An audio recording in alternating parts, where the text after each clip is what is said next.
Hello everybody, welcome back to the channel. Today we are doing the pros and cons of Lovesick the series, the OG, the pioneer of this whole genre. I'm excited because this is one of the series I've watched maybe like 3 times, I think, maybe 4. I've seen it so many times and it's still one of my favorites. So I'm happy to do this video today. If you don't know how this goes, there's a Tumblr page called Pioneering Bisexuals. I'll link it below in the description box. Go check it out. Go show some support. And they have a pro and con list for any given series. And what I do is kind of give my thoughts and opinions on their thoughts and opinions. And you guys enjoy it in the comment section below. And yeah, so let's just get right into this. Okay, so the summary says Poon and No fall in love while they both have girlfriends. I mean, I guess that's the gist of it.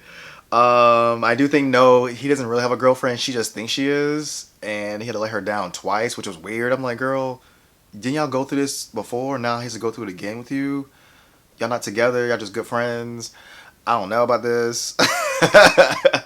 But yeah, I guess that's the summary. All right. So here are the pros of the series.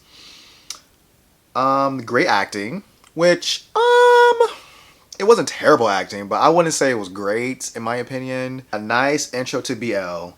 I would say so. I would watch the BL cut because it is a full series and they are a focus, but there's multiple pairings, multiple storylines.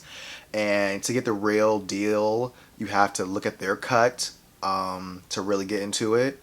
But yeah, I think it's a nice intro. You might be put off because of the age, because it's a high school setting. So if you can't relate to that, or that might make you uncomfortable. So it may not be the best one to watch if you're not, if that disturbs you. But if you don't mind it, then it is a good intro to the genre. Incredible group of friends. You know what? The friends, they tease and they make fun, but they are ride or die for you. By that ending, it was really touching how they all came together and they all kind of like supported each other. Like it was refreshing to see, and I feel like I wasn't sure what's gonna happen because the friends did like tease each other a lot and kind of like clown each other. But at the end of the day, they're homies. They got each other's back. They support each other. So that is a good pro. Because of the length of the show, you really get attached to the characters. I felt like Lovesick was super long, especially that second season. I was like, dang, we're pushing 30 episodes. I think it was 30 episodes, right? It was lots of episodes, tons of episodes. I guess that's why I like it so much, because I did get attached to the characters. There were so many, and there were so many pairings, especially in the second season.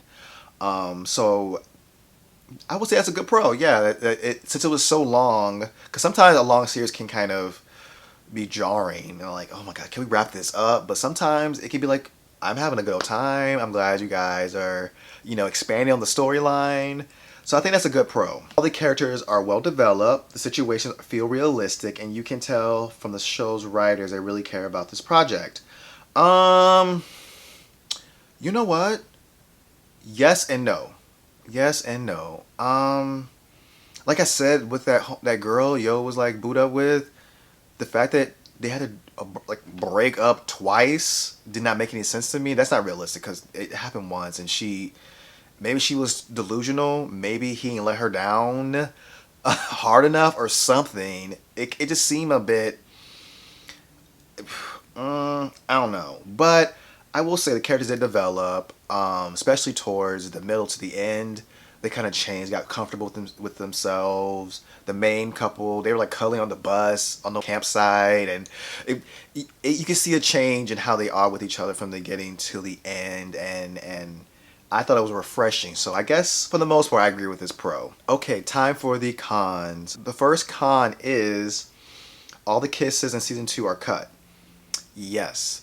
Season 2, I guess because of the advertisers, they were like, oh, season 1, I know y'all was gonna kiss for real, so if y'all want this, if y'all want us to pay for this, you gotta cut those kisses, and they did. They gave us angle kisses, and they gave us like cropped kisses, where like you can see like the actors up to here when they were kissing, and so they cut it off. So it was a bit weird, but I don't think that's nothing wrong with it, especially since they were, you know, high school kids, high school characters. I don't mind it. But if you wanted to see that, you're not going to see that in season two, so that might be a con for you. But I don't think it's a con for me. Based on the age, it's fine for me. The last con is the gay but with girlfriends trope. That is a trope that's reoccurring in a lot of these series. A lot of like they have like these DL lovers on the low and have a girlfriend, and early series you'll see it happen a lot. You know, they boot up, but they got a girlfriend though, so they're cheating on their girlfriend, and you know it's. So I do think that's a con for like, especially since nowadays that's not something that's very common as much. But yeah, so the overall score they gave it an 8 out of 10. Um, Based on nostalgia, I will give it an 8 out of 10 as well. But looking back at it, I will probably give it like a 6 out of 10. Especially if you compare it to what we get now. Even the ones now that are in a high school setting, it's a bit better. You know, as far as like the production of the show and everything. And that means no disrespect to this series. I adore this series. You know, it's just if you look back at it, it can be cringy. It can be kind of sappy, but you know, I will give it a 6 out of 10. But I will give it an 8 just based on nostalgia because I still think this is a fun series and a good series to watch. But bias aside, I would say okay, it's not the best, but yeah, I would love to know your thoughts below. Again, follow their Tumblr page, give them some love. I would greatly appreciate it. It'll be linked below. And if you enjoy this episode of Pros and Cons, give me a thumbs up, subscribe, and I will see you guys in the next video.